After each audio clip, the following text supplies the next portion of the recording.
You're tuned into the Spot Up Pod, the official podcast of the Spot Up Shot newsletter. I'm your host, Paul Garcia. In today's episode, the Spurs went 3-0 this past week, and it ended with Stephon Castle being named the Western Conference Player of the Week after a 40-point triple-double. The Spurs didn't make any moves at the trade deadline. What does their roster look like going forward? And previewing the final two games before the All-Star break and looking ahead to All-Star weekend. Welcome back to another episode of Spot Up Pod. There was only 3 games this past week to review. The Spurs had a few days off in between, so let's go ahead and go back to last Wednesday. The Spurs were hosting the Oklahoma City Thunder for the final time this season. The Spurs were big favorites by 9.5 points, and there's a big reason for that. It's because the Thunder were without multiple rotation players. Shai Gilgeous-Alexander was injured. Lou Dort was out. Chet Holmgren was out. Jalen Williams, J-Dub was out. Isaiah Hartenstein was out. Alex Caruso was out, and AJ Mitchell were out. So multiple Thunder rotation players were out of this game. And for the Spurs, they were missing Dylan Harper. The league is actually reportedly going to look into OKC sitting a few of their rotation players on that national TV game. Anyhow, the Spurs still played the game, the Thunder as well. And so the Spurs led by double digits for most of the game, although give the OKC some credit, the players that were out there. I think there was like 8 players only in the game. Those players actually got the game down to crunch time with 4 minutes left. But the Spurs there in crunch time, they did pull away to win by 10 points in those final 4 minutes. The 3 standout players for San Antonio were Keldon Johnson, who comes off the bench with 25 points and 6 rebounds. De'Aaron Fox had a good night with 15 points, 4 rebounds, and 10 assists. And then Victor Wembanyama with 22 points, 14 rebounds, and 2 blocks. Then on the second out of back-to-back, the Spurs traveled to Dallas to play the Dallas Mavericks for the second time this season. The Spurs were big favorites by 7.5 points. There was no Luke Kornet for this game for the Spurs, and Stephon Castle came off the bench in this game due to a minutes restriction he was on. The Mavs were also missing multiple players, both due to injury and also because a lot of their players were involved in pending trades from the Washington Wizards, so they didn't have their full squad either. So this is close for most of the game between both teams. However, it did get down to crunch time with 4 minutes left again. And there is when the Spurs pulled away. They ended up outscoring the Mavs 15-4 in crunch time to win by 12 points. Wemby led the charge there late in the game. Wemby had put up some All-NBA level numbers with 29 points, 11 rebounds, 6 assists and 3 blocks, as well as 2 steals. Plus, he went 5 of 9 from 3. Stephon Castle ends up with 18 points, 7 rebounds, 6 assists, 3 steals, and 3 turnovers coming off the bench. And then Harrison Barnes had a good night after it's been a while since Harrison's been able to get a few threes to go down in a game. So he ends up with 19 points, got the start in this game, and makes 5 of 7 3-pointers. And now let's go to Saturday. The Spurs and Mavs were meeting again, but now this time the venue changed to San Antonio. Both teams had some rest, a day off in between, and this is the big night for Stephon Castle. So the Spurs were heavy favorites by 11.5 points. The Spurs were fully healthy with all the rotation players available. The Mavs were still missing some of their own rotation players due to injuries, and then plus they had new additions, players kind of playing their first game alongside Dallas, some of the new players coming in from Washington. And so this is actually a close game for most of the first half, but then with the final 7 minutes, Stephon Castle, Carter Bryant, and Devin Vassell, lit up the Mavericks with a 32-16 run. They guided the Spurs there. Castle ends up with 11 points, 4 assists during that run. Carter Bryant had a big quarter there in the second with 11 points off the bench, made multiple threes, and just hounding defense. I mean, just putting players in jail, just 3 blocks, would not let anyone get away from him. And then Devin Vassell had 6 points during the stretch. So then the Spurs went into halftime with a big lead, a double-digit lead, and then basically the second half was pretty much a blowout. San Antonio controlled and built their lead up pretty high there in the second half, and so they ended up winning there by 13 points with the reserve players closing out the game. However, as I mentioned, this is a career-high night for Stephon Castle, who ends up with 40 points, 12 rebounds, 12 assists, 3 steals, 1 block, and 32 minutes of play. Then Victor Wembanyama had a good night with 16 points, 11 rebounds, and 3 blocks. And then Vassell in the starting lineup with 17 points, 4 rebounds, and 6 assists. But let's really focus on Castle because this was his career high night. So, the 40 points were definitely a career high for him. I believe it was like 32 or 33 was his previous career high during his rookie season. For Castle, it was his second triple-double of his career, his second one of this season. The last one came in November in a loss to the Golden State Warriors. So at least this one came in a win. I put some film together over on the spotupshot.com if you want to check it out, where I really wanted to figure out, how did Castle get all these points? How was he finding his teammates for assist? Just what were some of the themes there and some of the keys? And I broke down the film and I found out that you go back and watch the tape and the Spurs did a great job, and Castle specifically, of really attacking the Mavs' defense before they got set. We saw that Dallas is one of those teams that likes to run and gun, whether off Spurs makes or misses, Dallas is pushing the ball. Well, guess what? San Antonio did the same thing where the Mavs could not get set in their half-court defense multiple times, and there was Castle, going inside, getting fouled, getting to the lane for layups or dunks, or even finding his teammates for outside shots.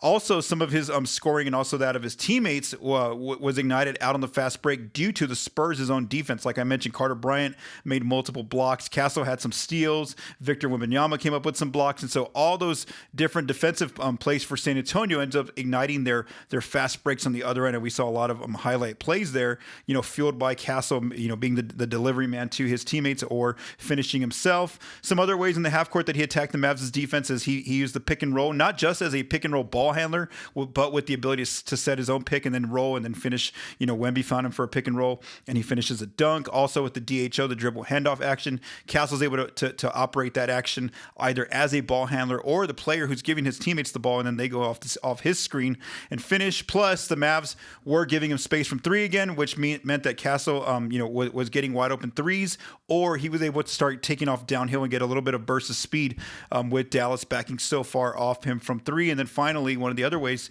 he got some of his points was by attacking the offensive glass for some throw down dunks there in that game. Let's also talk about how efficient he was in this game. He shot 15 of 19 from the floor. And yes, that was a new career high 16 points from dunk layup range right at the rim, and also a new career high 22 paint points for Castle. However, he had to rely on his jumpers for some of these buckets. I mean, he had to go 3 of 5 from three, and obviously we know that the three ball is the one weakness for him on the offensive end. But on this night, hey, he shot 60%, ready to go, with the Mavs giving him space from outside on his spot up threes. Also, he would get into the paint a few times and go to that paint pull-up mid-range jumper. And from there, he's shooting 44% of the season, which obviously, it's not above 50%, which means he's not getting over a point per shot. However, when we look at cleaningtheglass.com compared to other combo guards out there, Castle is above, league average for his position, where he was in the 65th percentile, 65th percentile, I guess you say, there on Cleaning the Glass when I did my research on Sunday. And then also he got to the foul line multiple times, ends up making 7 of 10 free throws. So again, it's not just about that, yes, he made a bunch of shots inside with dunks and layups and all those kind of things, but also, he had to go to his jump shot in this game, and he ends up making a lot of his jumpers, again, having a very efficient night, 15 of 19 from the floor.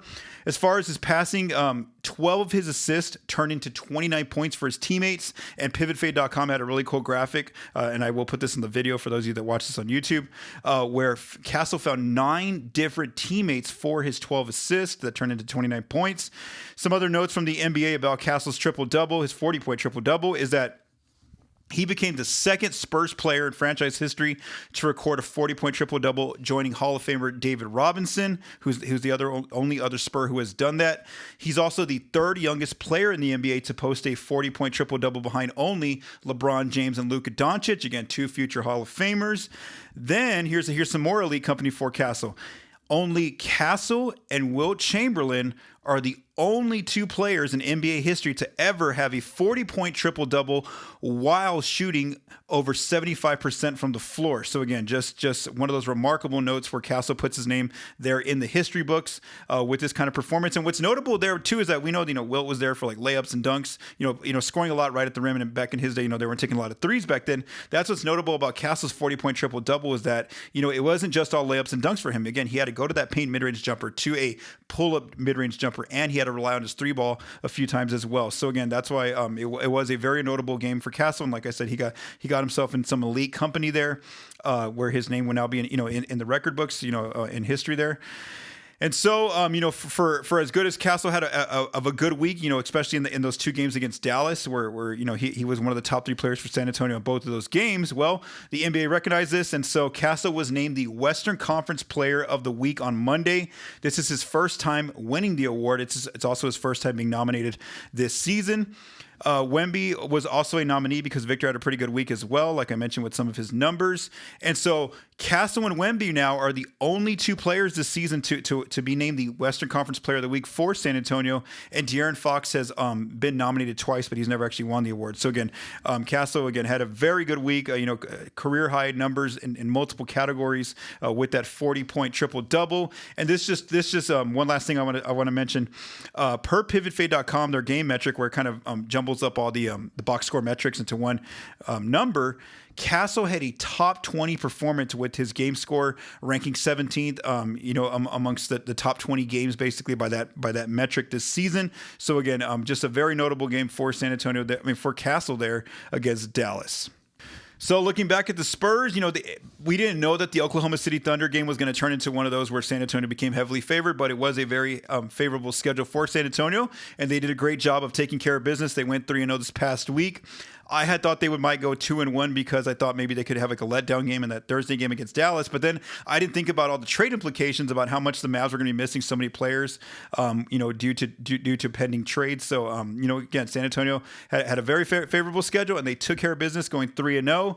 So the team is currently on a 4-game winning streak going into their final 2 games before the All-Star break that I'll discuss here a little bit later. And they are gaining ground on the Oklahoma City Thunder, who are currently, without SGA, at least until after the All-Star break. And the Thunder are currently playing on Monday evening when I'm recording this episode. All right, for our second topic, let's talk about the quiet trade deadline for the Spurs. So over on Thursday, the trade deadline came and ended at 2:00 Central Time for the Spurs and all the other NBA teams. And so for San Antonio, they were in company of the Houston Rockets and the Miami Heat as being the only 3 teams that did not make a trade during that trade deadline window. So what's interesting is, yes, I know the Spurs didn't make a trade. After all, there was not many reports that they were, aggressively pursuing somebody or anyone. But what's interesting to see is, who they were linked to, who they might have checked in on or had some interest in. And so just to show you kind of the positions of where they were kind of targeting on their roster, where maybe they think they could have made some improvements. Obviously they didn't because they didn't make a trade here. And so first there was the starting 4. They were looking for an upgrade there. There was Trey Murphy III and Michael Porter Jr. Jeff McDonald, the San Antonio Express News, had reported that they at least checked in on those 2 players. Obviously the Nets and the Pelicans' asking price was probably very high. They were also looking for some defensive spot-up guards, catch and shoot kind of 3 guards, and that's Jose Alvarado of the Pelicans, who ended up getting moved to the New York Knicks, and also Keon Ellis, who got traded to the Cavs. The Spurs were linked to have had interest in both of those players. So again, that's a position also they were looking for, a very defensive guards that can hit those spot-up threes. They were also looking for some front court depth. They were looking at Gershon Yabusele, Goga Bitadze of the Orlando Magic, and Robert Williams of the Portland Trailblazers.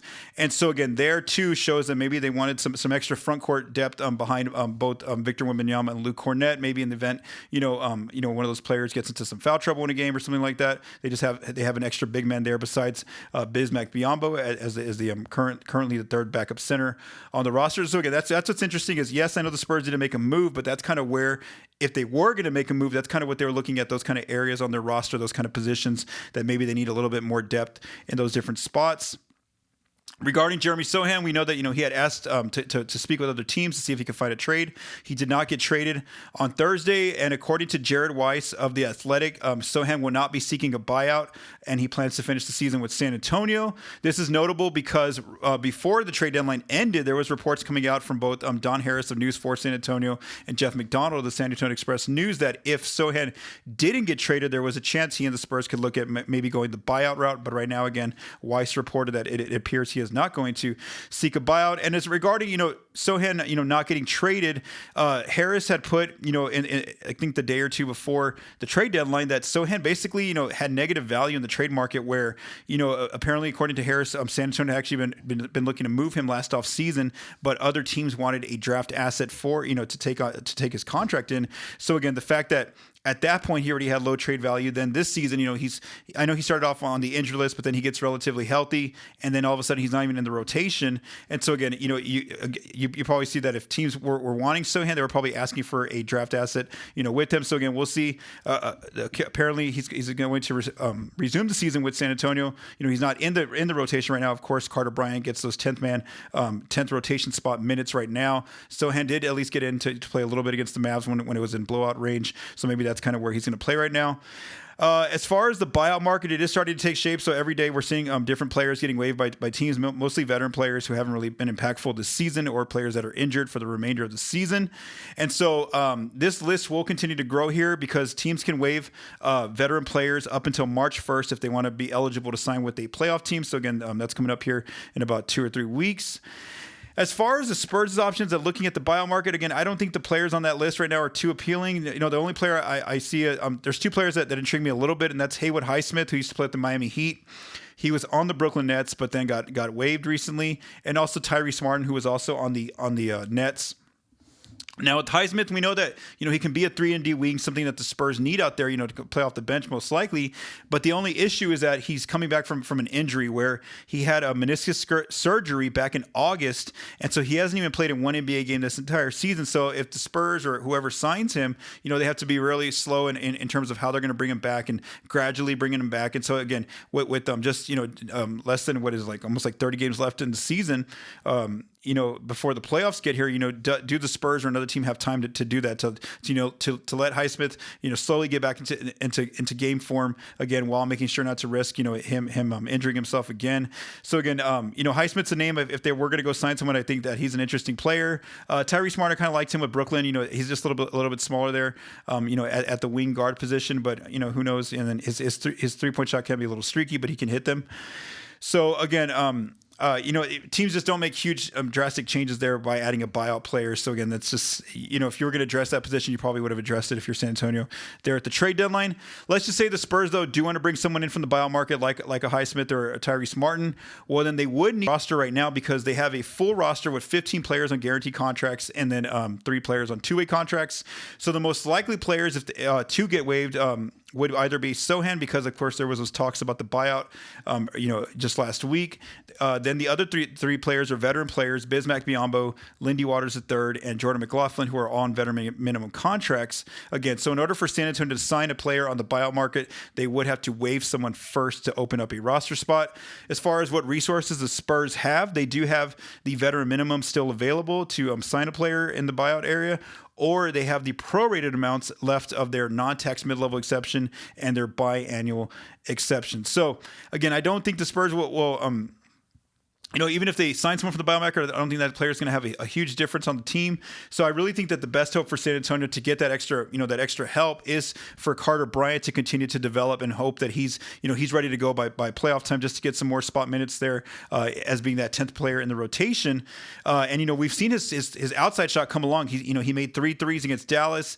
He's also he had another game recently. I think it was against OKC where he made 3. He had another game where he made 2 threes. So if that 3-point shot can come along, he can get more minutes, and obviously we know what he can do defensively. He can be a monster out there, like I mentioned earlier, just how much pressure he was putting on the Mavs defenders. He would not, Mavs ball handlers, he would not let them get away from him. You saw him come up with 3 blocks there against Dallas. So again, his defense is there already. As a young player, it's just more so his offense. Can that sustain at least this early in his rookie year to get some spot minutes by the time playoff time comes in? So if that's the case, then hey, the Spurs have a player there in Carter Bryant. And one last thing I want to say about Sochan, about him at least staying on the team now for what it looks like for the end of the season, is that, Sochan's a good player to have, as a veteran player as playoff insurance on defense. And here's what I mean about that. Let's just say that, the Spurs get matched up with some of these teams in the playoffs. The Houston Rockets have KD as scoring forward.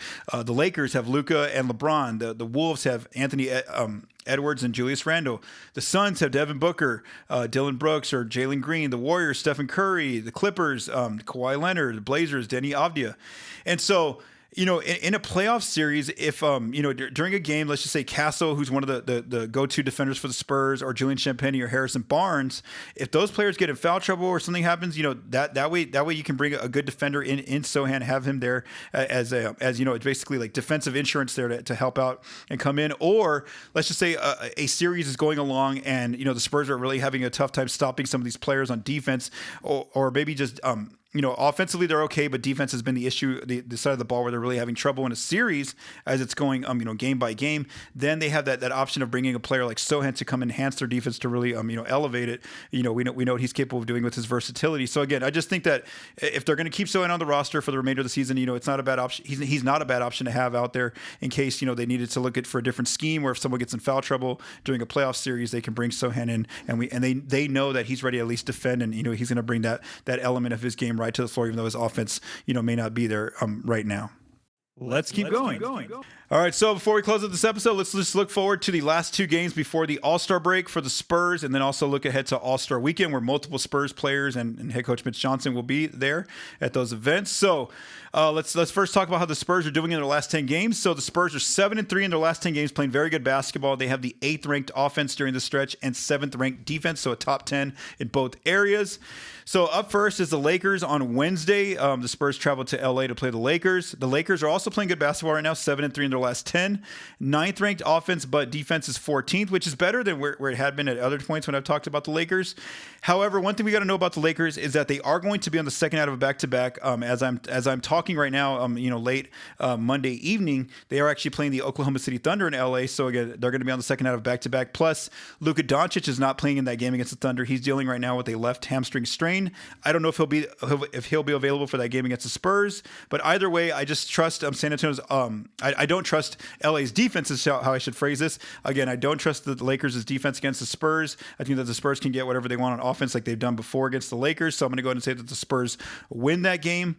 Then, and I should also note that San Antonio is going to have a fully healthy team. They put out their injury report. All their rotation players will be available. Then on Wednesday, the Spurs are on the second out of back-to-back. They travel to Golden State to play the Warriors. The Warriors are struggling right now. They are 4-6 in their last 10. They have the 27th ranked offense really struggling, and there's a reason for that, which I'll talk about. And then their defense has been better, 11th in these last 10. And so the reason why their offense is struggling is because they're missing their best offensive player, which is Stephen Curry. He's currently dealing with a knee injury, and according to the reporting I read while preparing for this episode, he's not expected to be back until after the All-Star break. So against Curry is expected to be out on Wednesday, and so no Curry. Offense struggling for the Warriors. I'm going to go ahead and say Spurs win that game. So again, I think that the Spurs, my prediction is the Spurs will go 2-0, which would put them on a 6-game win streak going into the All-Star break. So again, we'll see if that's the case after Wednesday. And then the All-Star break does get here on Friday. The event starts. So on Fridays, 2 players to watch for the Spurs are Dylan Harper and Stephon Castle. They will both be playing in the Rising Stars game. So they're both on the same team, Team Mello. They're going to play Team Austin, which is basically comprised of G League players.